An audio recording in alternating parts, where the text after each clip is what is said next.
5 Golden Rings, performed by Malachi.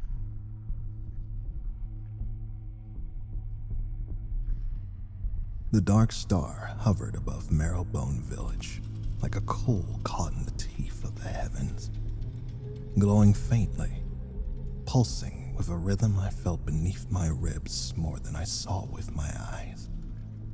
It had been faint during the first rites, little more than a smudge in the sky. But tonight it had sharpened, as though some unseen hand had polished it with purpose. I'd been chosen for day 5 long before I was born. My mother used to say so when I asked about the scars around her wrist, thin loops like bracelets burned into the bone. The brackets keep the rings, she told me, tracing each pale circle. We give them, and we receive them, so the world might stagger on another year. I never understood the weight of those words until I stood in the hollow yard. The bonfire heat pressing its breath against my face, and the elders approached carrying the 5 golden rings. There was nothing golden about them. They were forged from the spines of those who had offered themselves in years past, thin ribs shaved into arcs, polished until they gleamed with a sickly radiance. Strung together with sinew, each ring glimmered like a promise whispered by something old enough to resent the mere idea of mercy. I knelt without being told. That was tradition too. The villagers circled me, voices low, humming the old melody that had once belonged to a harmless carol. Time had twisted it into something stranger, an almost liturgical drone that made the air thicken. Children watched from their parents' skirts with blank fascination. They knew what was coming, what always came. My sisters held my shoulders steady. Their hands trembled, though they tried to hide it behind practiced solemnity. Harlan stepped forward, not the elder Harlan, but his cousin, the butcher with arms like split logs and eyes that had seen too much of Marrowbone's hidden history. He carried the bone punch, a simple tool by appearance alone, but steeped in ritual significance. The handle was carved with antlered silhouettes that seemed to writhe in the firelight. "Elias Brackett," he intoned, "keeper of the 5th day. Are you prepared to receive the rings?" I forced my voice to hold. "I am." The first ring was placed on my skin just above the elbow, held against the flesh. Harlan pressed the punch through it clean, decisive, brutal. My breath left me in a fractured gasp, and the villagers hummed louder, as if inhaling my pain into the shape of worship.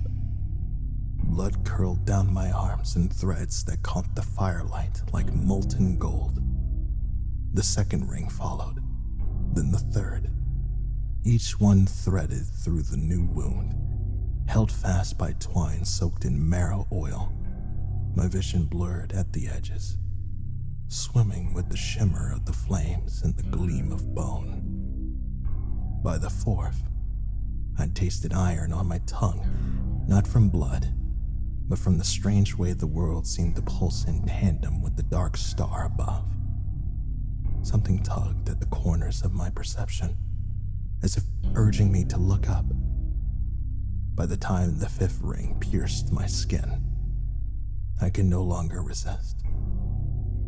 I raised my head toward the sky. The dark star winked. Not a flicker, not a trick of the light, a deliberate, languid blink, as though some colossal lid had slid across it and withdrawn. A pressure gathered beneath my skull, soft at first, then crushing. And then the vision came.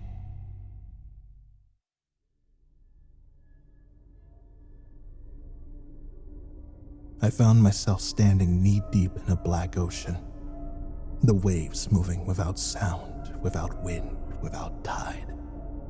The sky above was starless except for one impossible shape. Skelmorok. His antlers rose like broken spires, branching endlessly into patterns that defied geometry.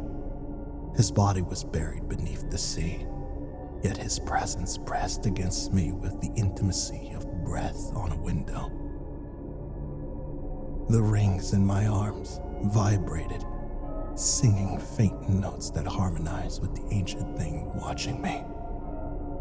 I could not see his face, only the suggestion of a vast skull, half-formed, half-imagined, lit from within by shifting patterns like constellations drowning.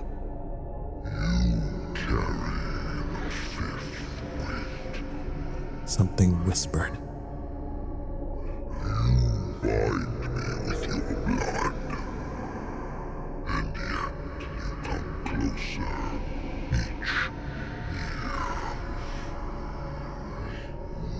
A lattice of bone emerged from the water around me, 5 concentric circles rising like a crown. They tightened, pulled toward the shape beneath the waves, and then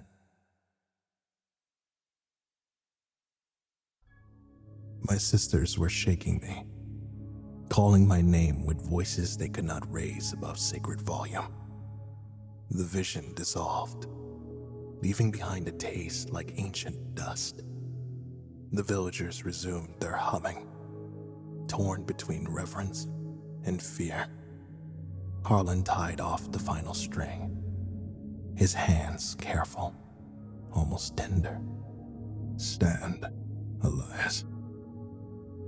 The world is safer for your suffering. I rose on unsteady feet, but before the ritual ended, the dark star winked again. And this time, I felt Skelmorok's attention fall upon Marrowbone Village, like the shadow of a hand large enough to cradle the moon.